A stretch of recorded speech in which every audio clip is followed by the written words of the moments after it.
then afterwards we will open this up to questions to the audience. So maybe kind of keep thinking anyway about maybe, you know, some questions. Anyway, my name is Tulsa Kinney. I'm the editor of Artillery, and thank you all for coming to our panel discussion tonight on LACMA and the Zumthor building. I want to also thank Shulama, who is the founder of this fabulous art gallery, and this is a special event and a day. Very helpful project, and thank you so much. This is the second event they've hosted with us, and it's always a pleasure, so thank you so much. Anyway, I'm not going to spend much time. We're going to get right to it. But anyway, I just want to say, please go ahead and take a complimentary magazine. One thing, Christopher Michno, who is our moderator tonight, he's associate editor of Artillery, and he wrote an article on Michael Govan, which is a profile, but of course the controversy of the Zumthor building is pretty much discussed in the article, so you might want to pick this up later. And anyway, that was kind of what spawned this panel discussion. And I'm going to let Christopher Michno introduce everyone, and then we'll get started. And afterwards, we are having audience participation, okay? So thank you, everybody. Thank you. Thanks, Tulsa. So the panelists tonight are Scott Tennant. He's immediately to my left. He's the Director of Executive Communications for LACMA and works directly with Michael Govan. And then there is John Southern. He's an educator and architect in Los Angeles. Ellen Hess, who is an architect and an architectural historian. He's the architecture critic of the San Jose Mercury News and has written extensively on modern architecture and urbanism. And then there is Lane Garden, who is a professional architectural photographer and writer. And he recently published a critical essay on the LACMA Zumthor building for Artillery some months ago. Before we get started, we'd like to sort of go over some of the images of the proposed project, and I believe Scott is going to sort of walk us through those really briefly to sort of give us an idea of what they represent. Sure. So I thank Lane for pulling some of these images together, and so that you can all see them. It's nice to have some illustrations so that everybody can understand what we're talking about. So LACMA began our conversations with Peter Zumthor some years ago, and it started as essentially conversations, and that eventually culminated in a concept for a new building that would, one single building that would replace 4 buildings on our campus, the 3 original buildings that were designed by William Carrera, and a 4th building that was added in the 1980s, currently known as the Army Americas building. So that would leave the Japanese pavilion in place, and would also leave the 2 recent additions by Renzo Piano in place. And so that was unveiled to the public very soon after it was unveiled to the Board of Trustees. We really, this whole process, this project, has been done completely out in the open, in the sense that the exhibition, we ran an exhibition back in 2013, and that was called Presence of the Past, and that's basically where Peter unveiled his first concept for the new building. About a year after that, back in 2014, and maybe we'll discuss this a little bit, but the design modified to bridge over Wilshire Boulevard, and that's what this is a rendering of here. It's a nighttime view of, you can see the sort of the transparent facade of the building. It's one large horizontal floor perched atop the park level, which is 5 glass-clad kind of pavilions or cores. And so this is the version that came out in 2014. It modified one more time slightly a few months ago, where the overall concept that you saw in 2014 kind of remained in place, but the shape simplified a little bit more. So it's a little bit again, we'll talk about this more. It's a little less of a blob and a little bit more geometric in its shape. And so that's what you're seeing here in this image. Do we, Yes, are Can there we other progress to images? the More. next? Who's doing it? Is someone? Is it what it is? It's up here, it's up there, oh, okay, I'm sorry, I didn't get that. Does anyone know how to do this?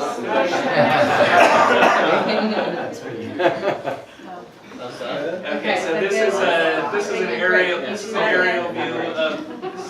view of the newest form of the building, the newest shape. So you can see it's a little bit more geometric. The white squares that you see, although their exact placement I think is not definitive, but they essentially represent skylights that will come through the roof. The roof, by the way, is covered with solar panels to make it a very energy efficient building, but the skylights will allow different levels of natural light. They'll increase the height of some of the galleries of the building to give you some sense of that. This was a rough layout of the galleries inside the gallery level, where I think this is probably modifying. Obviously, it's not very detailed here, but the idea is that there would be these kind of central galleries.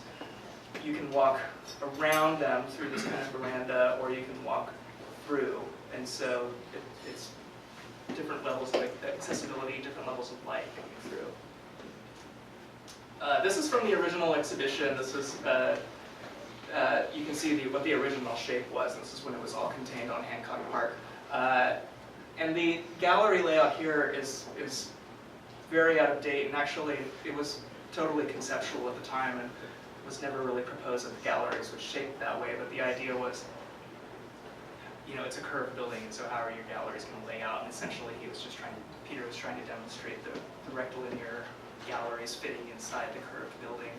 But this is a fairly outdated image here. And then this image here is essentially showing, if you see the dotted line, that's what the original image was, the original shape of the building. As was very public and known, I mean, the building was kind of inspired by the tar pits next door, and in some cases abutted up next to them. We had a conversation with the Natural History Museum and talked through their concerns, which had some to do with the way it's touching on the tar pits that you can see, but they also have numerous other sites of future excavation. And when they say future, they mean 100 years from now. I mean, like, they have scientists and geologists and everything, they have a very long-term plan for what they're doing in Hancock Park, because it's such a rich site. So they revealed a lot of spaces to us that we had no awareness of, and that kind of led to the change, which takes about 100,000 square feet of the building out of Hancock Park and bridging across Wilshire Boulevard and landing in what is currently an outdoor parking lot that we manage. And so the basic concept of the building remains, but the shape has, I think, become a lot more dramatic in that way. I think that's the last. Oh, then here we go. We can just end on this, and this can be. This is just another view, a model view of the most recent design. It doesn't reveal much more, but I think we can land on this for our talk. Sure. But this includes the galleries popping up through the roof. Is that correct, or is this image here? Yeah. Yeah. Again, and it's the exact placement and the exact heights is not to be taken too literally in this shot, but these are the things that we're working out. Yeah. Okay. So. So this gives you an idea of what we're talking about, and when we reference the Zumthor plan, this is the proposal for the new building. The first topic we really want to investigate here is whether Michael Govin's approach to this proposed design has aligned with the museum as a public institution. LACMA receives about 40% of its funding from Los Angeles County. And from the beginning, this seems to have been sort of shrouded in a lot of secrecy and not subject to a lot of scrutiny. Now, LACMA will sort of talk about their approach to this. But in the Wall Street Journal 2 years ago, in coordination with the presence of the past exhibit, it was reported that one of Govin's first phone calls after he was hired, before his hiring was made public, was to Peter Zumthor. So it seems clear that this collaboration was on his mind from the very beginning. And so the question at hand really is, given that LACMA is a public institution, should the process be different? Should there have been more involvement with other public constituencies? Should there have been some kind of contest and selection process, public selection process for the architect? And so I'd just like our panelists to sort of weigh in on that. I know that Lane, you've had some very sort of lengthy discussions with me about sort of the public versus private nature of it and the private funding. Well, I had to do some homework. You know, there's been a lot of writing on this project. And one thing that came out is that, well, I was at the press preview that you talked about when it became public. But I think what we're curious about is the space between that time and the choosing of the architect. Because from what I can gather after talking to critics, what is pro forma in this situation for a public institution is to have an RFQ followed by either interviews and some sort of selection process or a competition. And what happened instead of that, it seems, is that Michael Govin chose the architect on his own and took that to the board. I don't know if it was before the preview or after the preview. And then it was presented at the preview, I was there, it was presented as a done deal. Like, this is our architect, this is our building. So I'm curious about that. It doesn't seem for a public institution that that's appropriate. Well, Michael says that he spoke to Peter Zumthor shortly after arriving at the museum. Prior to LACMA, Michael was the director of the DIA Museum in New York. I worked with DIA Beacon, and prior to that was with. He's also been involved in other museum building projects, including the restoration of the Guggenheim in New York, creation of Bilbao, and also Massimoca. So he's got his experience with these very, very different types of architectural projects with museums. While he was at DIA, he did develop a relationship with Peter Zumthor. They were exploring the creation of a building out there that was going to house a single artwork by Walter de Maria. That was unrealized, but that's where his relationship with Peter Zumthor developed and where he got to know Peter. So when he says that he began to have conversations with Peter as soon as he arrived at LACMA, that was not in the spirit of Peter Zumthor was hired in 2006. That was Michael having conversations at a more philosophical level with Peter about it, and they were bouncing a lot of ideas back and forth. It's true we didn't have an architectural competition. We did have one back in 2000, and that's what led to a plan by Rem Koolhaas. And that plan, that RFQ was for an addition to a current site, and Rem Koolhaas was the only one that had come back and said, I kind of reject your RFQ, and your campus is a mess, and you need to wipe it out. This is before we had hundreds of buildings. You need to wipe it out. You need to start as a clean slate, and except for the Japanese pavilion, and you need to rebuild something new. And so that was a process that the board and the county and everyone had gone through and gotten to that concept. skipping forward to when Michael Govan presented the project to the board. As of the opening of Presence of the Past, the Zumthor project had not yet been approved by the board. It was still a concept. They had been presented with a few other ideas, revisiting the Revocable House plan, ideas of Renzo Piano continuing what he had begun. Addressing East Campus has always been an issue for us. We've always known that it was going to be something that happened. Restoring, rehabilitating the current buildings was something on the table. And Peter Zumthor was sort of the new option.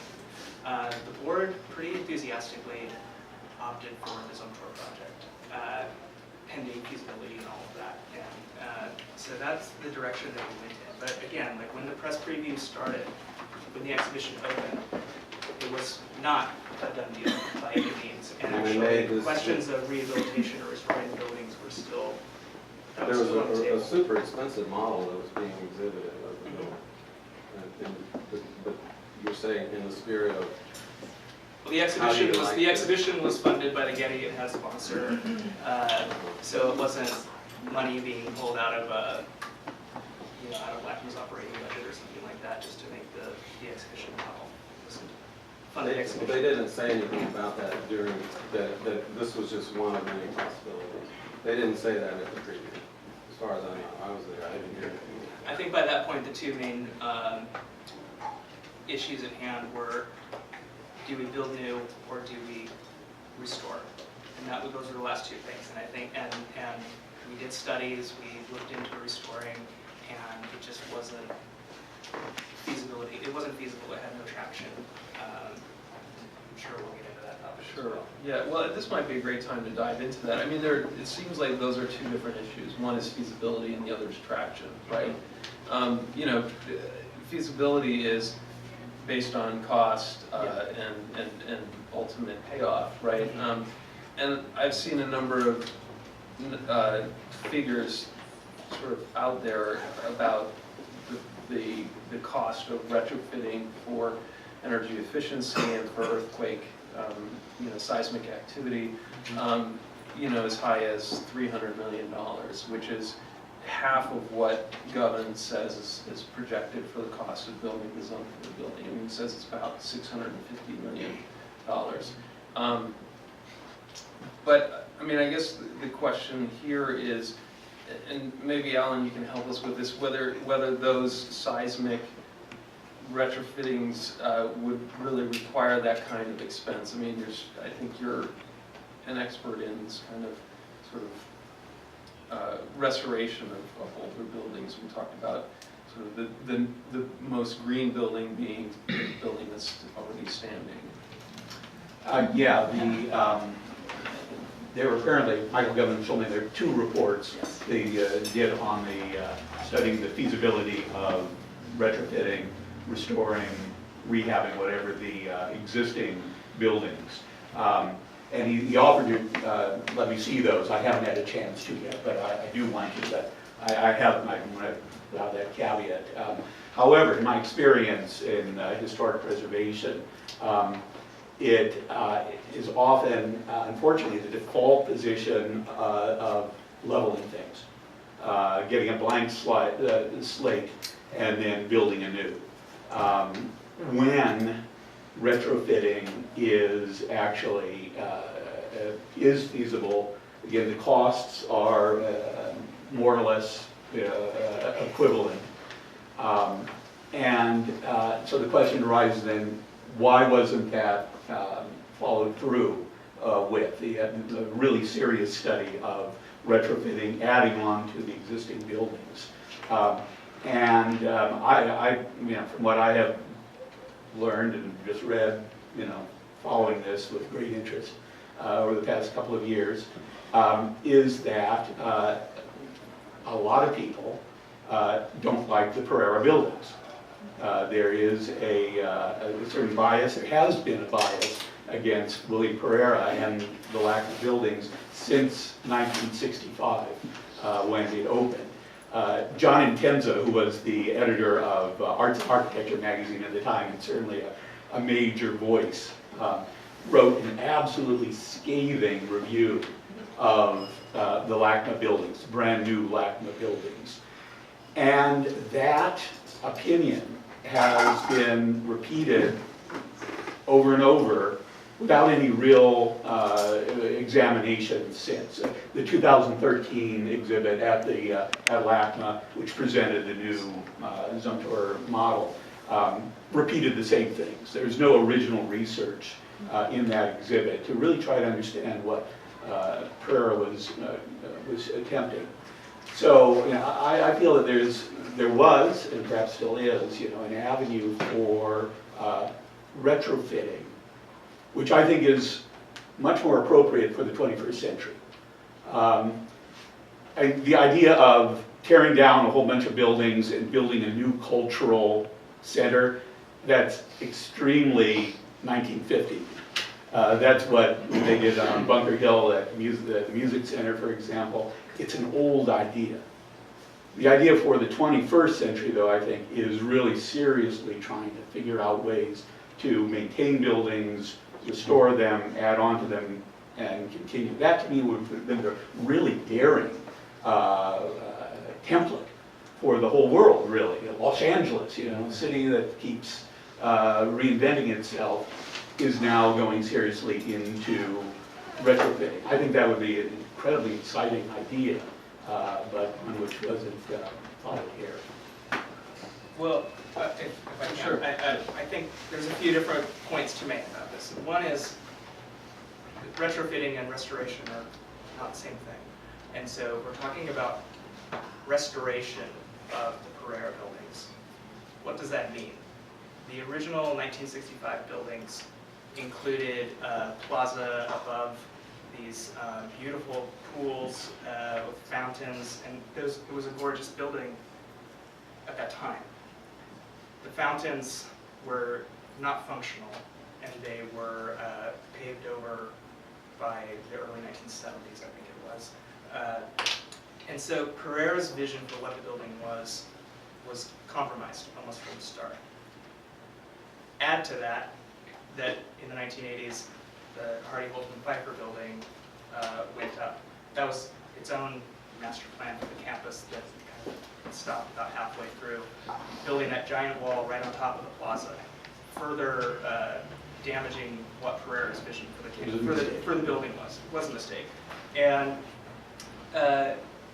so we can't go back to the 1965 building. If we were, that would basically mean raising the Hardy Holtzman Pfeiffer building, losing all of that gallery square footage, and severely hampering what we can do with the collection on the campus at great cost. So that gets to the other point. We conducted a study, LACMA conducted a study in terms of what it would cost to rehabilitate, not rehabilitate, but bring up the original buildings to modern day life safety and code, seismic code standards. That's where we get it. We came up with a $330 million figure. LA County, who owns those buildings and owns that land, they did their own study in due diligence. Their figure was lower, but it was still pretty close to $300 million. Now, $300 million is a lot of money. $600 million is a lot of money. We are a combination public-private partnership at the museum. It requires private dollars to make any of this happen. We explored the possibility of this rehabilitation, and the fundraising dollars, as far as we can see, were not there. And so what happens is the buildings are either left to how they are, or the bill goes to the county. Because in about 10 years, roughly speaking, the buildings are going to deteriorate further. They're in bad shape. We had last year some skylights fell through one gallery. We had to close a gallery of Dutch masterpieces to fix that. Our Bing Theater, the movie theater, power inexplicably went out. We had to shut down the theater for a week while we repaired some aging cables that were running underneath the building. They're in bad shape. They were in bad shape in 2000 when we were looking at that architectural competition that resulted in the Rem Cool House plan. So there's some serious financial issues around those buildings. I have some questions about the finances. I noticed that there was published a story about Jerry Perenchio. Yes. Is donating a valuable, huge collection of modern painting. Yeah. And that it's worth maybe $500 million, is that right? That's correct. And that he stipulated that he wouldn't give the money unless the new building was built. And that strikes me as strange, that a gift would have a condition about policy attached to it, and that the board would be okay with accepting a gift that has that stipulation, and or that he would even have made the stipulation. Well, I mean, if I can interject, I mean, I think Broder had the same stipulation. Right. I mean, Yeah. I mean, he said if you're gonna, I'll give you the money, but you're gonna have to, I get to pick the architect and I get to build what I wanna build for my collection. Is that kind of how it went Brode, down? yeah, Brode did choose Renzo and had a strong hand in the design of the So I mean, there's a case, I mean, there's a precedent. Now, with Perenchio, I think it's interesting that in the I've seen a few articles where it somehow frames that as Perenchio somehow holding the museum hostage. But the fact is that we see it as a vote of confidence. We want to build the Zumthor building. Our board wants to build the Zumthor building. Perenchio is showing, I mean, Perenchio is somebody who has been one of the most generous philanthropists in Los Angeles for many decades, and he's done it all anonymously. And this was a moment for him where he came out very publicly, and that had a lot of power and influence over other donors. Since the Perenchio gift, we've received about over 200 other additional gifts of art from trustees, from other donors in honor of our 50th anniversary. Those gifts totaling another close to $200 million. So it creates a lot of encouragement and enthusiasm in the many private donors that we need to make the building happen. Quite frankly, LACMA has a history of its architectural projects not reaching a finish line. We've got the original building, which didn't quite work out. In the 80s, the Hardy-Holtzman-Pfeiffer plan, that was originally intended to put a skin around all of the Pereira buildings and essentially hide them in that same kind of terracotta and glass facade of the Art of the Americas building that you see. The bridge, there's a bridge that connects the Amundsen building to the Hammer building. That was part of their plan. And that's another plan that sort of got some of the way installed. The Rem Koolhaas plan had the confidence of the board, but then still the funding dried up. So, I mean, the thing about the Rem Koolhaas project that was so interesting was that it was approved by the board, but then when it was put to the public basically said, well, we don't want to give the money. Right. We don't want to give it. I've done serious analysis of the project and teaching it as a studio project and teaching museums as a studio project. And what's interesting when you read the history of it is that the board analyzed it, they saw the cost benefit, and correct me if I'm stepping here, and they basically put it up to a vote for the LA voters to fund it. And LA voters said, well, we're not going to fund this. It has nothing to do with the architecture. We're just not going to give money to the arts. So the board had, I guess, was put in a difficult position because they expressed confidence to the architect, and then the project fell through. Yeah, it was a problem. I mean, I think that's what happened. It went to the public first. The public voted. They didn't like it. It was in an election cycle through a bond issue or something, and then the funding kind of dried up because the private funders, we must have private funding for our building, and when the private funders saw that the public funds weren't there, they weren't interested. So what we had instead, this time around, the county coming forward, giving their vote of confidence of $125 million toward the building, plus Jerry Parencio giving his vote of confidence and saying, listen, this is what's going to happen if this building happens. LACMA is going to become this much more of a center. The already terrific collection is going to get that much better with his Degas, Monet, Bernard. I mean, it's just the greatest hits. But that's not liquid. So you have correct me if I'm wrong, you have $300 million in debt from the last two buildings, and you'll take on another $350 million? 300, I think. The figure I found, that's $30 million a year in servicing those debts. Is that about right? We've got a finance plan in place, and we're raising funds privately, and this is all going to.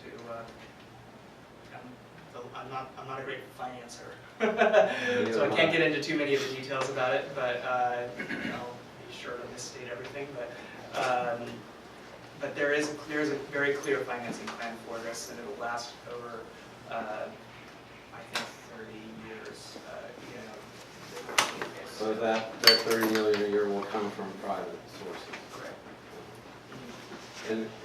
And I also read that there was some trouble about paying the interest on the first loans for the Broad building and the other building. Is that? I'm not sure. I'm not sure. Well, what I found was that they had trouble paying the interest on those, and in order to pay it, they leased out the May building, the May Company building, and the figure I found was 10 cents a square foot, which sounds super cheap. Or, you know, I mean, if it were the Doctors Without Borders, I could understand it, but this is like the Academy of Motion Picture. And you know, it just sounds like there's some problems, like some. Well, the Academy Museum came out of our partnership and deal with the Academy Museum came out of the economic downturn of 2008. So we did have plans for the LACMA West building, the former May Company building, in our initial ideas of what we would do with it. And then 2008 hit, and our plans stalled, as did most people's plans in 2008. The Academy's plans in Hollywood also stalled. And we went into a period of thinking hard about what we could do and just kind of use that time to plan. And that led to discussions with the Academy. And I think it blossomed into a really terrific partnership, because the Academy Museum is something for Los Angeles that's long overdue. I mean, this is the capital of film, and LA needs a film museum. Well, I think let's sort of get back to the question of the Zumthor design, because I think that's one of the, why we're here, is really to sort of talk about. I mean, I think the finances are really interesting. Whether that'll work out, we're not sure. But Alan, I see you biting your tongue on numerous points. Is there something you wanted to kick in here? Well, to me, and we started out talking about the process, selection of Zumthor, however that came about. And there are many different ways to select a museum architect, but I have to say that this design, as it has been revealed so far, reveals all the flaws, all the bad ways that can work out, unfortunately. In terms of the design and the planning of it, many of the details were written by Joseph Giovannini in an article in the LA Review of Books a month or two ago, getting into great detail. But to mention just one or two, and it does relate to this idea of the debt, how you're using your property most efficiently, To me, for example, the decision to make this a one-story building is deeply flawed from a number of different standpoints. It means that you can't go up, which leaves more space for rentable space for an office building, apartment house, whatever might go on, especially across the street on the other side of Wilshire. It also creates this very odd bridge over Wilshire. The design is so sketchy at this point that we don't really know how that experience is going to be. But it seems to be founded on this idea, which Michael Govan has repeated in a number of places, that a museum building has to be all on one floor, that people will not go to the second, third, or fourth floor. So that means the building is spread out in this amoeba shape. But there's so many examples. The new Whitney that just opened in New York is 8 or 9 stories. The new San Diego Main Library by Rob Quigley is also, I don't know, 8 or 9 stories, and has a very effective reading room, gallery, and outdoor plaza at the top. So there are ways to get people up through buildings. So just on the choice of making it a one-story building, also lifted off the ground with just a few entry points, is very odd. And I don't think that Zumthor actually is the best choice for a building in Los Angeles. Any number of aspects of this design doesn't really fit the culture or the site as I see it. John, you? Yeah, I mean, you and I talked about this before the panel started. I mean, I think, I think of the worst example, which is MoMA in New York, the Taniguchi design.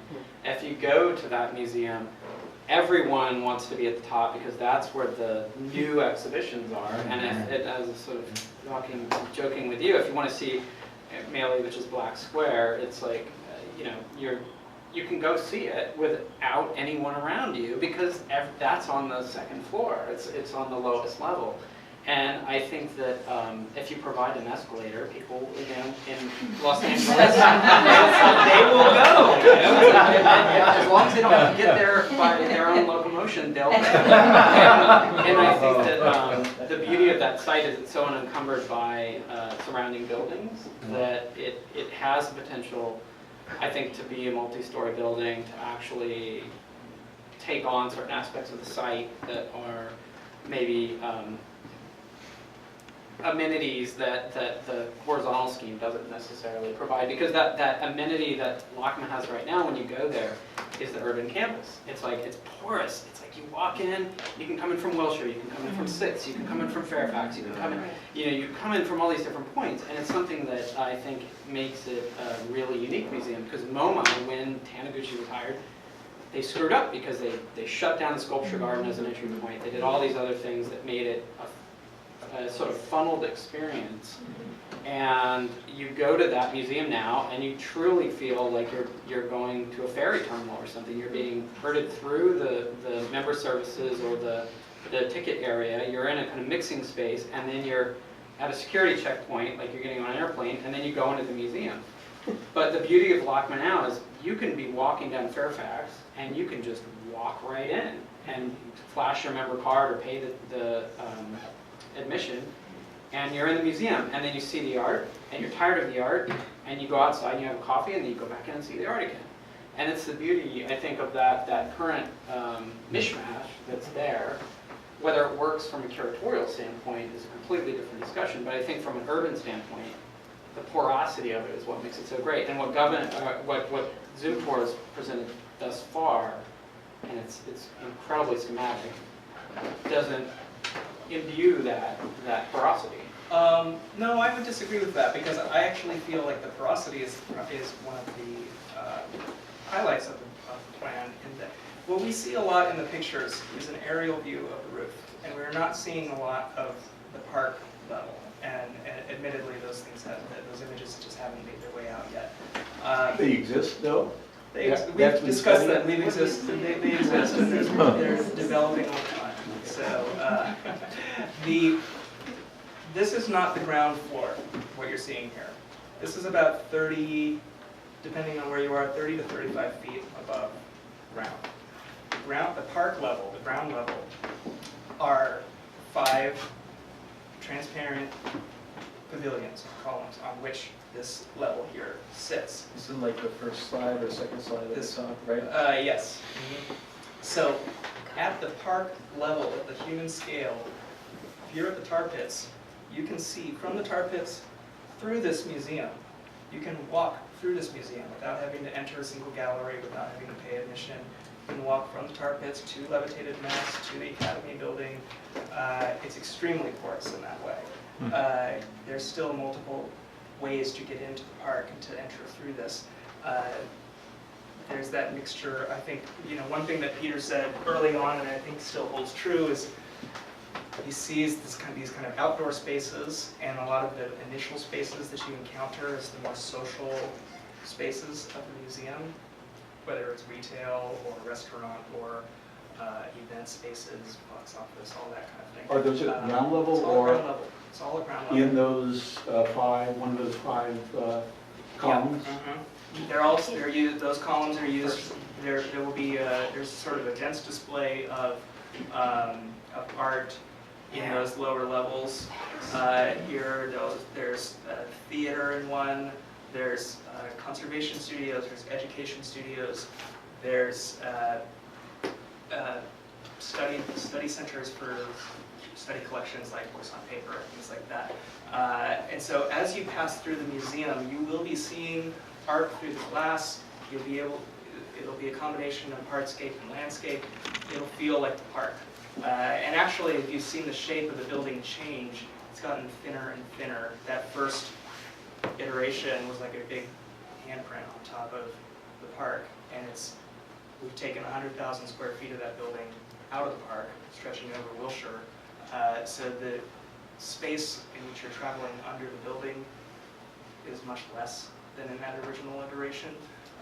So I think the porosity is there. I'm trying to think of what other elements we were just talking about. Single story. Single story, the horizontality of it. LACMA's campus right now is both. It's very horizontal and very vertical. If you think about the New Whitney, what's the footprint of the New Whitney? Because we're on a massive park. And so right now what we have is people entering, processing through the museum in a very horizontal way, and they're presented with many, many options. They can go to one of 7 different buildings, and within those 7 buildings, 5 of them go up. And so we see it in our own foot traffic, our clicker counts. All of our guards are watching the drop-off from the modern galleries at the ground floor of the Amundsen building, the Southeast Asian collection at the 4th floor, and the Islamic collection, which, by the way, are 2 of our best collections. They're world-renowned. 76% don't go into those galleries. Likewise for our Latin American galleries. So we're forced to make decisions in that verticality. What goes up there? There's cultural biases involved in that. We don't want those cultural biases. This horizontal layout, I think, is much more representative of how we view our collection and how LA can view our collection, how it reflects what Los Angeles is. It's very non-hierarchical, as Michael likes to say, in that you can enter from various parts. There's no, as Michael likes to say, there's no front and there's no back. There's no culture, or we're not putting African art at the back of the museum. But if it's non-hierarchical, those cultural biases will persist. Yeah, it's design, about to right? say that, yeah. I mean, it's not, there's no, just because you flatten it out and sort of say, well, it's a non-hierarchical experience and you enter at multiple entry points, doesn't mean that suddenly that eliminates the cultural bias. I mean, basically, if you clicker counted who's going into the African art galleries, I think you'd find the same thing to be true. So the question comes back down to the question of design, whether it's suitable for Los Angeles. I mean, John, you've talked a lot about sort of the urbanism of Los Angeles and how this design doesn't really seem to address the nature of Los Angeles or the experience of the sort of the street level of Los Angeles. Well, I mean, I think I sort of touched on that earlier. I think it really is the fact that the current mess that's there is, it allows a kind of fluid movement into the museum and whether you're going to see art or not. I've speculated, and I don't have any hard numbers, but when I've gone there as a museum member to sort of look at different exhibitions or the permanent collection, I've often wondered sort of how many people are actually going into the galleries, because it's such a great place to hang out. And the lawn is amazing. It's a sort of, I think, pressure relief valve for that part of the city, and the people can come if they don't have a backyard, and they can go experience outdoors and have a picnic or whatever, and it's fully encouraged by the museum and the sort of policies that they have in place. And so it does feel like a sort of democratic space. I think that the way that the current Zumthor proposal is being presented schematically, even if there's glass, you know, if anyone saw Jacques Tati's Playtime, glass is a kind of famous barrier within modernism to movement, right? I mean, Mr. Goulot, that's the sort of comical moment where he's trying to get into the job interview. And I think that I don't have an answer as an architect what the way you would make it more porous than what Zumthor is proposing, which is clad in entire base in glass. But I think that it comes from a really hard analysis of how people move through the museum. And I completely agree with your assessment that you can create a horizontal scheme, but if there isn't a marketing campaign and a way to get people interested in the collection, it could be amazing. But if it's not well designed and not well publicized, people may not see it anyway. I mean, the Japanese armor show was phenomenal, but it had a lot of PR behind it. And it's like, it was in the Resnick Pavilion, and it was like you wanted to go see that thing, and you know, it's like, it was so amped up. But I mean, I, to this day, as a LACMA member of over 10 years, had never seen a lot of their collection, permanent collection. It has nothing to do with I don't want to go up in the galleries, because when I first came to LA in the 90s, I remember seeing an Ed Keinhold's piece in the upper galleries, because I wanted to go see it. There were Keinhold's, right? And I wanted to go see that piece. And I think, if I look at Mocha's Warhol show, and it was kind of the portal to what it became under Jeffrey Deitch, which is like, let's pack in the bodies and make this a sensational series of museum shows that aren't necessarily scholarly, but they're getting a lot of bodies in the door because it's popular and people identify with it. And I think my concern is that even though they're going for a horizontal scheme, it's going to still be, in 10 years, you'll do your clicker counts, and they'll still be the same as when it was a more aggregated scheme. Well, what keeps you from going into those collection galleries now? A 3-year-old and an 18-month-old. I think it really has more to do with not knowing they're there in many cases. Right. And I think that comes down to a completely different thing than architects can solve. I think it's the marketing department. Because if they have a really great collection, I'd love to know about it, and I'd love to know what programs are there, other than the stuff I get as a member. Well, it's also a creative ways of thinking about it from the curatorial standpoint. It's like, how do we relate this to our experiences as 21st century Los Angelenos, and sort of making it relevant to now for us. And that takes some thinking. I have questions about one of the things that the curators at the Whitney love so much about their new building is the adaptability of it. And with fixed concrete partitions throughout 450,000 square feet, that doesn't sound adaptable to me. And also the uniformity of the height of the galleries is something that bothers me a little bit, because I think that contemporary art, at least, is constantly trying to redefine itself, and it needs room to grow and to change. And if you have this, and I understand that this floor plan was a placeholder, but whatever it is, the architect is clear that the partitions are going to be concrete. The superstructure of the building is concrete. Okay, and the partitions. The galleries themselves will be very flexible. The idea behind the galleries is creating adjacencies, creating a permanent collection that is more in motion. It doesn't, we're not going to have, you know, this part of the museum's American art and this part of the museum is Southeast Asian art forever and ever, amen. The different collections and rotations will be moving in and out of that building in a way that these galleries need to be much more flexible. I think that although the shape is very different, you can look at the Wrestling Pavilion as an example of kind of those ideas in that we have, we've created 3 exhibition spaces. It's an extremely flexible space in that it's 45,000 column-free square feet, and then we've added interior But Peter partitions. Zumthor clearly stated at the opening that the partitions would be concrete. Is that not the case? It's going to be a very flexible gallery space. But are the gallery they gonna- walls going to be made of The concrete? gallery walls, there's going to be a combination of flexible space and concrete space, but the superstructure of the building is concrete, so there's going to be concrete in the building. But we're not creating that rigid grid all in concrete so that no curators have any flexibility, because these galleries are meant to hold sculptures to be seen in 360. They're meant to hold 2D painting. They're meant to hold large-scale modern pieces. They must be flexible. So because the collection is going to be moving through the building at a much quicker clip than it currently does, outside of those anchor pieces that you always expect to be there. Which will So it's long span, basically. Yes. Yeah.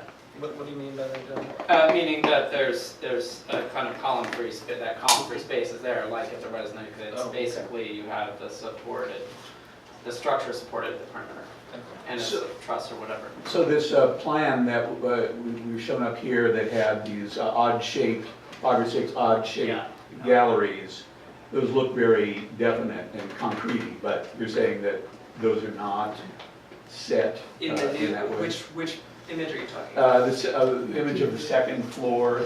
Parts diagram with the sort of parallelogram. With the black- Next one. that one, that Oh, one. back one. Back- Those I can't say if those perimeters are concrete or not. I don't know the answer to that. But those are very, very large spaces, and there will be many smaller galleries within those spaces.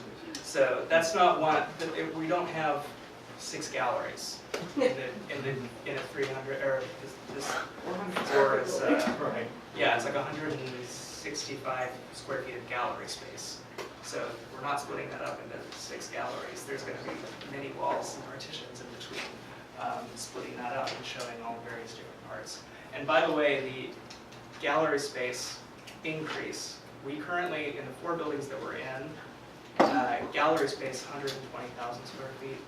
In the Zumthor building is going to be about a 45,000 square foot increase in galleries. That's the equivalent of the Resnick Pavilion. So it's as in terms of what we're showing, it's like adding a new building. So there will be much more work on view in the Zumthor project. So, it might be interesting now to talk about, like, who's involved in the design review process at LACMA, and then from the perspective of the architects in the room, who else should be involved in the design review process, because as a public institution. So maybe you can sort of address this, but before you do it, I mean, Joseph Giovannini, who wrote this sort of lengthy piece about the design, he quoted an anonymous source in the curatorial department who said basically that Zumthor, let me find the quote here,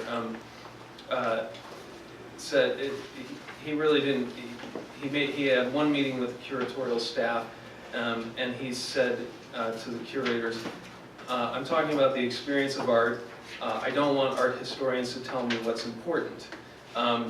So the implication being that they were excluded from the design review process and sort of inputting their functional needs into the design of the galleries. And I'm wondering if that, if that has basis in fact, or if it...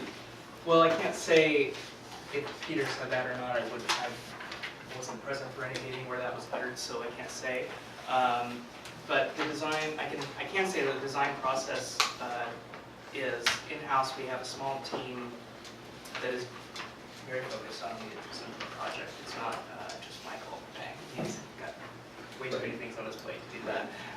And so within that team, we have representatives of our curatorial staff, our exhibition planning, and a couple of in-house architects who work on the project as well. And so, you know, we have a curatorial staff of more than 40, so there are a lot of curators. So they're not all getting in front of Peter Zumthor. However, the team that is involved in the project is going to every single department. They're analyzing the collection. We have an extremely diverse collection as an encyclopedic museum.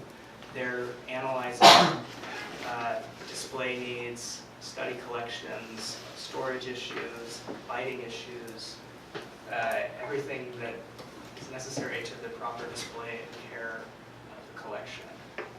Peter has met with a number of curators, especially those with more complicated storage needs, or storage and display needs, and will continue to meet with curators. So I think this idea that somehow the curatorial voice is absent from the design process is very exaggerated, because Peter actually has a very deep interest in our collection and what it is. We have, as opposed to Whitney or MoMA, we have art spanning centuries from all cultures, all media, from ancient sculpture to film and video. So it's everything. So it has to be a flexible space, flexible storage, flexible galleries, and it has to be very highly customizable too. And so Peter's extremely attuned to that, not to mention our conservation facilities and education facilities. So Ellen, who should be involved in the design review process aside from people that Scott's just mentioned? I think what still bothers me about the process is the reliance on Peter Zumthor as a designer, who's been selected and is making many of these decisions. And he was not, I believe, my choice for a Los Angeles building, because, for example, at the beginning, he did say that he was desperate. He didn't know what to do with this design shortly before the 2013 unveiling. And then he suddenly focused on the La Brea tar pits, which was on the model that they had in their studio over in Switzerland. And then that gave him the answer to make it this amoeba-shaped form. But I think he's not, that is indicative to me that he's not really thinking widely enough about how people in Los Angeles go in and out of museums, and how the curators would like to present these buildings. So I think Zumthor, he's an excellent architect, and his buildings in Switzerland, I've not visited them, but they really look beautiful from many standpoints. But something of this scale, is there has an executive architect been chosen? Because usually with a process like this, a local architect, a sizable architect, our architecture firm is chosen to do the working drawings, to deal with a lot of local issues itself. Has a local architect been chosen to associate with this? I think we're in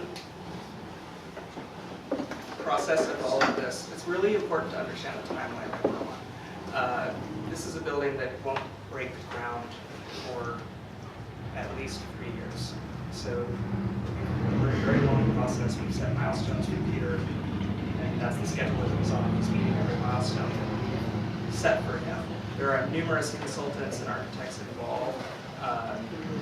We haven't announced who those people are yet, so this isn't the place for me to do it. But we've brought consultants in, I think, at a far earlier stage for this project than Cinematic projects. I also really like Zumthor's work, his early work, and his small buildings are exquisite, and the architectural photography is as good as it gets. But I get the sense that the schematic quality of what we've seen in the building and the shape is just an enabler for a lot of concrete boxes. Is that unfair to say that? I mean, because that's what he's so good at. But I wonder if it's good for a large museum. That's my question. Well, I think that's an unanswerable question, but I think we actually have run out of time. I apologize for that. I mean, Scott, if you want to respond to that, that's fine, but I think at this point we want to open it up to questions in the back. One thing, okay, first of all, I want to preface that I have no experience in architecture or any of this area. However, there is a fundamental disconnect between this design and if this design is born from a tar pit and it's an amorphous shape from a tar pit, it's a body of liquid that gravity holds down that has a upper perspective to look down upon it. So whether it's a lake, a tar pit, or whatever, to raise this 30 feet, no one who enters this museum has an eye line to see that the basic principle of this whole museum is based on an amorphous shape based upon the organic shape of, or the organic body of the tar pit. The question is, how much do donors who are contributing money to this and the architect fall in love with the maquette, which is a helicopter view or a giant's perspective of this space, as opposed to the average person that approaches the museum that can never encompass the entire view of the space? Well, I think that it's true that Peter has said that the project was inspired, the form was inspired by the tar pits.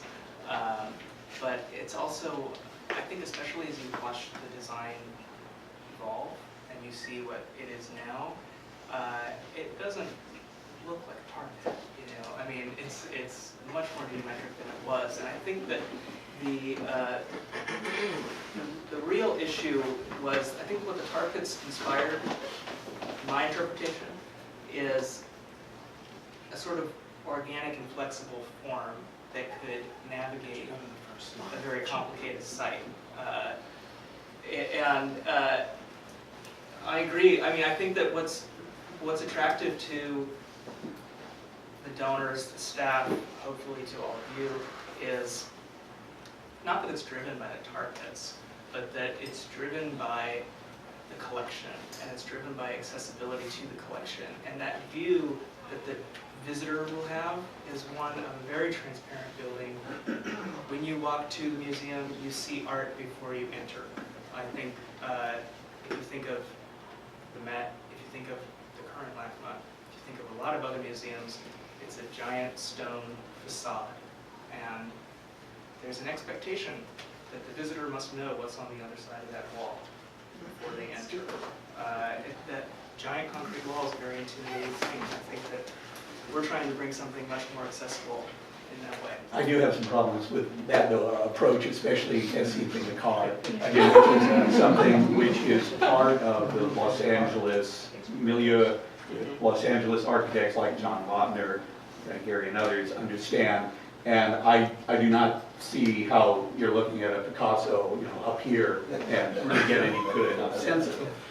Yeah, I don't think Zumthor has a sense of the scale of Los Angeles. You're saying as far as like people in the car driving by and seeing the art? Yeah. Well, people in the car drive by now and see the art. It's Chris Burton's Urban Light, and they pull over and they get out and they look at it. Okay, so we've got a couple more questions here. Tulsa? I just have one, and I don't know if this is just ignorant or not, but is this a done deal? Well, we're I mean, in. is it happening? There's. I thought we get to vote. You got to vote on the other one. Well, the other one was a bond issue that was being voted on.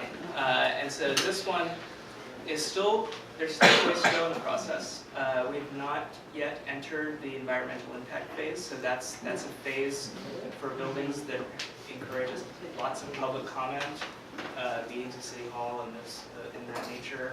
That process hasn't even started yet, so there's a long way to go. But that one But actually it has a lot of is a done conditions. deal. Yeah. I mean, it's going to happen. It sounds like. I mean, I've really never, Yeah. This is the building that LACMA wants to build, and the board is behind this building. The county has given us their vote of confidence. So this is the building that we want to realize, and we're operating, you know, that's what's going to happen. There's things like, we're in a feasibility study now, we're making sure that this is a building that we can build for the budget that we've set for it. There's fundraising dependent on that. It will go through the EIR process and make sure that there's no challenges that we're unaware of. So I mean, there's still a process to go through. But in terms of, does LACMA want this building? Yes, we do. I have a So quote. can we go to, I want to go to the questions in the back here. I would just like to pursue the issue that one of the speakers brought up and really try to drill down, you know, the fact that these studies and the sort of visual salesmanship has all been from the top down. And I would like to hear panelists comment on what I think will be a very, how should I put it, the experience of the viewer, of the visitor to the museum, walking under this dark, 30-foot high, hovering structure. I mean, this is not, talk about a Los Angeles experience, this is not a Los Angeles experience. This is the Getty over Fairfax. It's like, Yeah. it's completely And so there's, disconnected. you know, I think I am among many who have just been sort of baffled by the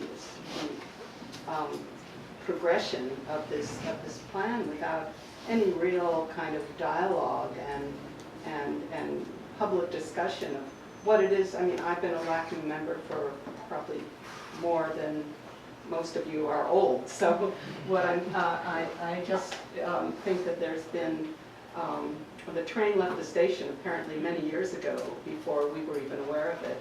And I think there's a lot of uncertainty and dismay and discontent, and I was so interested to attend this session tonight just because it would be wonderful to air this to a broader audience. So maybe we can have the architects weigh in on this question. Yeah, I mean, I was going to sound like a turncoat here, but at the same time, I think in defense of Zumthor, what I appreciated about the 2013 exhibition was the attention to the models that were on display. Because as an architect, I mean, you know, I'm going to digress for a minute. I was at the MAC show last night that was curated by Sylvia Lavin, and she said something that was really disturbing, which is that architects now can hire drones to go to sites. And I said, well, okay, I love drones because they can take pictures of buildings that you can't get through a normal photographer, but at the same time, there's something about stepping out into the air at the LACMA site, smelling the acid smell of the sort of tar pits, right? It's a completely alien smell that we're like, wait a second, this is not right. But it's part of the site, right? It's an important part of the site, the olfactory sort of content. And I think what I really appreciated about the exhibition and knowing Zumthor's work is that he has always built a lot of models and really taken a lot of time to figure out, I'm going to sit here and look at this, and this is going to line up with this moment further off in the horizon, and it's going to be calculated and experiential. And I think, in my opinion anyway, from what I've seen, is that the museum will have those moments. Now, whether or not they celebrate the art or the city beyond is not immediately clear based on what he's generated so far, and that may be something that's still in the studio. But as an architect who knows his work, I think that he's definitely, I would say, thought about it. Whether or not he's going to be successful is another thing. I think he's definitely considered what the experience will be and how you will feel when you go there and how you will look up. I seriously, I would be very surprised if he hasn't spent a lot of sleepless nights thinking about what it's like to be underneath this. Really? This would torture me for years if I had to take this commission on to figure out how do you make that an interesting space. And I'm sure that he and people in his office have considered that. But what concerns me about that is that between 2013, when it was revealed, and today, I don't see that much change in many of those issues. I see attention to the galleries, perhaps, which is one of his strengths, but the public presence of the building, it's been reshaped, but not in any effective way. A lot of practical issues, again, like as Joe Giovannini brought up, have not yet been addressed. And, you know, I do not know Peter Zumthor, so, but as an outsider, it still looks like he's kind of flailing. He doesn't quite know how to grasp something of this scale on this site. And really, frankly, that's very sobering to me to think that we're going to get a major cultural institution that has not digested all of those sorts of conditions. See, that's the interesting part for me about this whole thing, is that I think the design is the design. I mean, architects present designs all the time and they're not held in high regard. I mean, the Whitney, when it was unveiled, the original Whitney was incredibly unpopular. It was all sorts of, Ada Louise Huxtable wrote about it in a negative light. And I think that now, as the Whitney moved on to another site, everyone's mourning the loss of the original Breuer sort of building. And I think that, for me anyway, looking at what data is available, the real problem, and pass this on, is there's so much cloak and dagger stuff going on that no one knows what's happening. Zumthor's site has one image, which for an architect shows incredible restraint or a lock-tight confidentiality agreement, which basically there's one image, and it's the other image we saw earlier, and that's problematic because no one knows what's going to happen. So that's what incites sort of, I think, fear and discussion about, oh, this guy's not capable of designing in Los Angeles. Well, no one knows because we haven't seen anything. And there's so much writing on this, right? So, I mean, for me, I was trying to prep for this evening and digging through the web, and I couldn't find anything like that showed programmatic parts, how the functional aspects of the museum worked out, how any of the circulation works out, and for something even at the schematic stage not to have that data available is problematic because it just generates fear. Lane, if you could sort of weigh in on how you experience architecture as a photographer, and sort of speak to that question of how you would sort of view walking underneath this structure and. Well, photography and walking underneath the structure are kind of different things. I'm concerned as anyone what the experience would be to be under a building like that. And that may be because I was in the Northridge earthquake and I thought I was going to die. So being out in the open around the buildings that we have is a very pleasant experience. I'm just not too sure about this. Photographically, it's an interesting kind of thing. It's going to look pretty much the same from every perspective. I mean, this is what you'll see pretty much wherever you are. I think the building is really about the interiors, and I would go wild with the interiors. I'm just not so sure that that's a great idea. Like, photographing a Peter Zumthor interior is something I'd like to do in my career, but I don't know if, I feel like I'm on the wrong side of the fence because I love his work, but something about this makes me uneasy. So Mark, you have couple things. Actually, one thing is driving under a freeway overpass or walking under one is a very California experience. So I think this is all about LA. It's actually a question probably more for the architects, and John hit the nail on the head because it was actually a conversation I was having with someone about this particular thing about what makes LACMA so successful to me, and that is for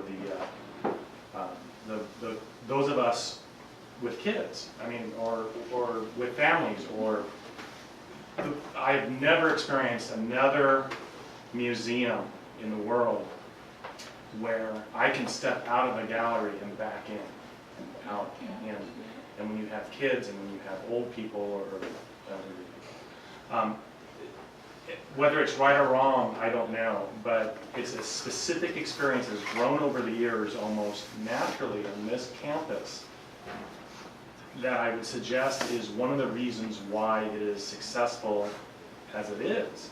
So looking at what we have now versus looking at what we see up here, my question is, who do you see this museum is designed for? Is it for the curators? Is it for the art world? I think someone said something about the art world. But at some point, this is a county museum. I mean, it's paid for by the people. And at what point do we lose the access that we have now? So I don't know.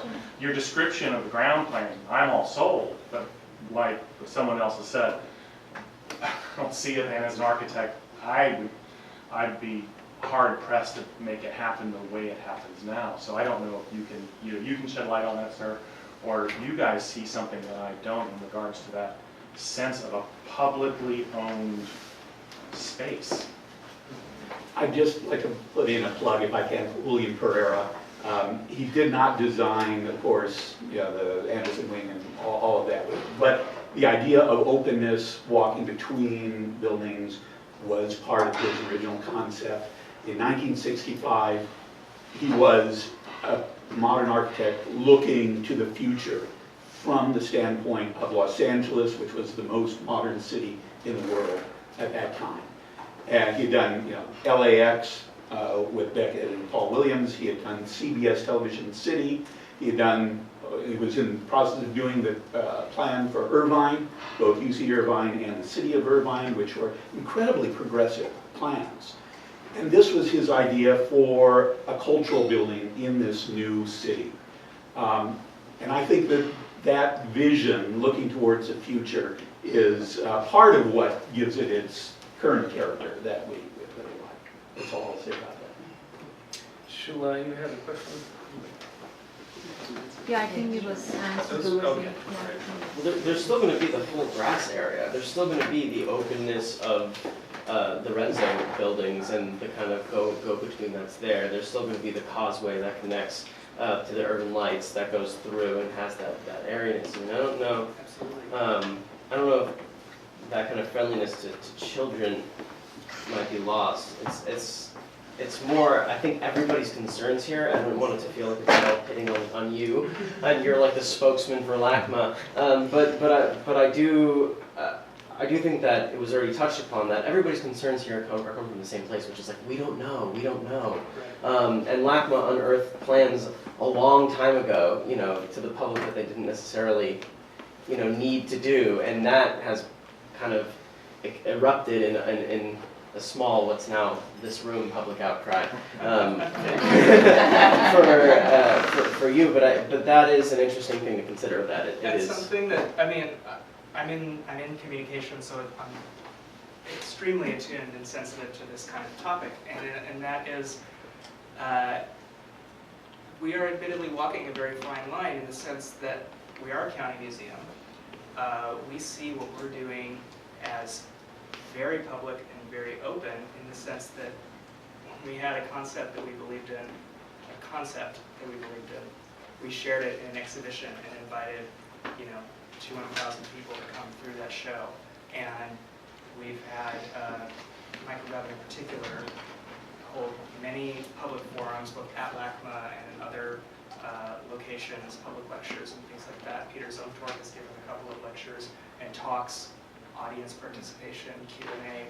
We've established very strong relationships with the other museums in the neighborhood. We have routine conversations with them about this. We're talking with the residents, Chamber of Commerce. We're doing community groups in to talk about the project. So it's tough because we feel like we're very open. But the truth is, it's a design in process because we opened that window very early. And so things change, and so it's kind of like, well, why haven't we seen the galleries? Well, we could show you the gallery space. Could have shown it to you a year ago. It'd be very different from what it is now. It'd be very different from what it might be in a few months. Things are changing.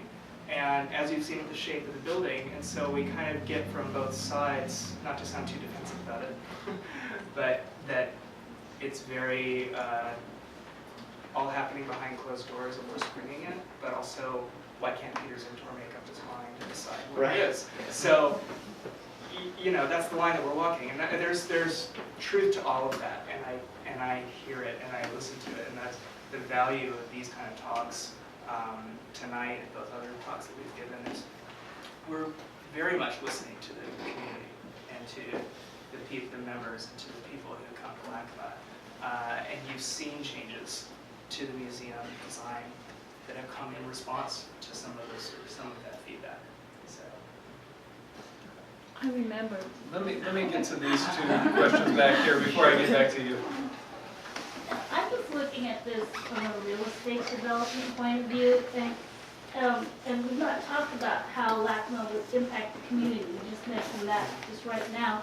And I mean, right now the way I see LACMA is it's like the anchor that is drawing the community together. It's tying, which it hadn't before. So it's tying in all those little museums next to it. And you've got, I mean, at the far end, the Goethe Institute, and then we've got the Peterson that's doing their little magnificent thing. And then now there's all this retail and other mixed-use stuff that's happening, and people are walking, and people are taking the, whatever you call that thing, the subway or the train, whatever it's called. And, that. It's alive, and you've got that wonderful Wednesday farmers market that's happening. And so it seems to me that you have so much opportunity to create a concept that would draw the community together and have those open spaces that people could come of all ages and walks of life, whether they're crawling or walking on 2 feet or whatever, and be able to enjoy the space and come in and out of the museum, which is an amazing thing to do. So it seems like we're losing that, and I guess maybe like what we're all feeling is it's a little bit of a disruptive, I mean, the concept is beautiful. I mean, it's like, you know, this elevated tar pit, but it seems there's no fluidity to it. There's no, you know, more potential to draw in the community. And instead of drawing it in, it seems to be drawing it out or dividing it. So, I mean, has there been thought to that? I mean, you've alluded to it, but you have so much potential to create this community. I mean, LACMA itself has the power to do it. absolutely, and I feel like we've seen it really transform in the last 7, 8 years, and it's something that we value a lot. And I think that part of our project is to open up the park more. Actually, this project adds about 2.5 acres of park to that area in terms of the way the shape opens up. And we're also not the only project that's going on there. The Page is making some changes there. You mentioned the Peterson is undergoing their transformation. Of course, the Academy Museum is opening up too. And the Craft and Folk Art Museum down the street, or across from the Page. We value that community. I mean, there's a huge cultural resource there. And we want people to come to the Miracle Mile to experience all of it. Now, we don't want people to just come to LACMA. I think it misses the point. There's much more to that area culturally than just our museum. And doubly so when the Metro does come in 2023, which is when this building we expect to be open. That connects you to Grand Avenue. And then then the connection between cultural institutions at LACMA and cultural institutions at Grand Avenue, the Broad, MoCA, Music Center, Disney Concert Hall, that becomes a very easy connection there. And so we're definitely thinking big picture. We're definitely thinking about this area as a community gathering space. Okay, right back there. I just want to make a couple of comments. One about this whole idea about horizontality being of benefit. I don't know if you have experimented with, say, you know, turning your museum upside down so that the contemporary stuff is on the top that people relate to and the more arcane, further away stuff is down on the bottom, so we'd actually have to walk through it to see it. But my real concern when I see something that's this large and this horizontal is it just reminds me of Disneyland. You know, you have to go, if you want to go to whatever that other thing is, you got to go all the way down there. Whereas if you've got a multi-story building, you can just take the elevator and go up and check that out and then come back down and do whatever you were doing. The other concern that I have is, you know, I teach a little, and many of us have probably been to school before and had critique. And when you bring your project in initially, you know, you'll have a concept, right? And the concept usually speaks very clearly, or it doesn't, in which case it's a complete failure. The concept here seems to me to be about the separation from the street. And it seems really clearly to be this kind of separated fortress. And I think that this is what we keep hearing from everybody. It reminds me so much of the Getty, except, you know, in certain other ways. And I kind of hate the Getty, right? It's a terrible building. It's way the hell up there. Occasionally they have a few interesting things to look at. But for the most part, it's awful. And I feel like this is kind of doing more of the same thing, and it's unfortunate. I mean, the Dia in Beacon is one of my favorite museums in the entire world. So, sorry. I would hate to have your job. I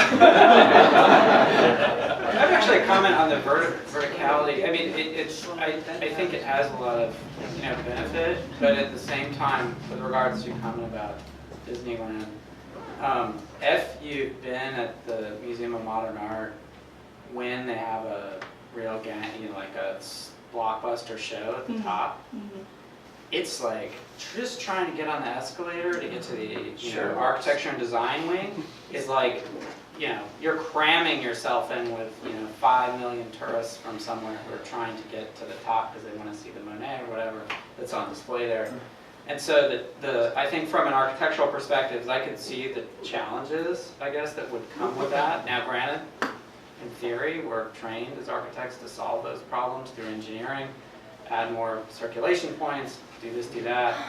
But I mean, at the same time, it seems like it would have, I mean, the thing I like about the comments about the vertical aspect is it opens up another kind of way of dealing with Wilshire Boulevard, which is now becoming, I think, a real focal point for the city. You know, Frank Gehry once called it LA's Main Street, which I thought was a really poetic reference in the sense that for a city that's so spread out, it has no main street. To say that this one 17-mile-long street is our big place where everything happens, but yet nothing happens. I think it's a sort of beautiful moment that you could have something that would be an icon within the city next to the Variety Building and some of the other iconic structures that are on Wilshire. Outside of that, from a functional standpoint as an architect, I think it's hit or miss whether it's horizontal or vertical from an experiential point. You can design a horizontal museum that's incredibly successful and amazing, but it requires, again, these relief points and strategies. I mean, the DeYoung actually, Robert Sogmoran in San Francisco, they solved the problem of the collection, getting people to look at the whole collection by forcing you to move through the whole collection as you move through the museum. It is a horizontal scheme and stretched out over a fairly large footprint, but they structure the circulation in such a way that you really have to be calculated if you want to skip the, for example, the African or Asian art section to get to the blockbuster show that was just installed. It's on Twitter. You have to actually experience these other cultures, which their hope is, I'm guessing, is that you'll pause and you'll learn something and you'll say, oh wow, this is awesome, this is better than normal. Because that's what he was looking at when he was a student. So it's like, you know, let's go look at that. So I mean, I think it actually comes down to the way the architect plans the building, whether it's vertical or horizontal. I'm not sure it really matters one way or the other. So you remembered your question? Yeah. Well, there is a lot of skepticism and the ability to do the fundraising, to actually raise the funds to create this building. Is there any point that you would, as a museum, that you would maybe rethink the idea if you were not able to do the fundraising? Well, so far we've been met with enthusiasm. So, so I don't think that we're at a point where we need to worry about that.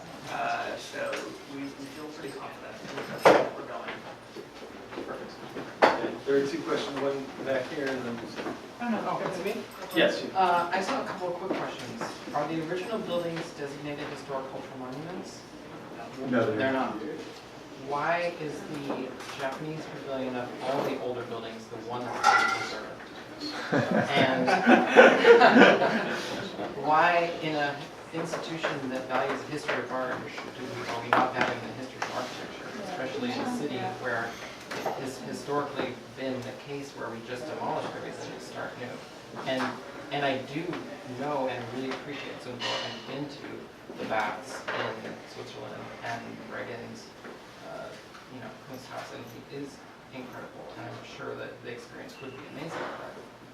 The Pereira buildings are, in my opinion, part of the collection I agree. of the museum and should be given consideration as such. I think, despite what I'm gleaning is your opinion of Japanese pavilion, the Japanese pavilion, unlike the Pereira buildings, has not been modified since it was built. And it too is that is a building of architectural significance based off this final building. It's a beautiful building, and that is going to be restored. We have plans for restoration of that building. Whereas the Pereira buildings, I think if they were what they were from 1965, but in need of some help, then we'd be having a different conversation. But they have mutated dramatically in 50 years, and that's a major problem. Does the fact that Joe Price is still alive have anything to do with keeping that building there? The fact that it's a important work of architecture has something to do with why we're keeping it there. We love that building. It's a beautiful building, and it's in need of restoration, and that's what we're going to do to it. So Tulsa's telling me we have to come to an end. Do we have time for one last question? Okay. Okay, so you had a question? Okay. All right. Well, thank you all for coming. Appreciate all your input, and thank you to the panelists. If we can offer them a round of applause.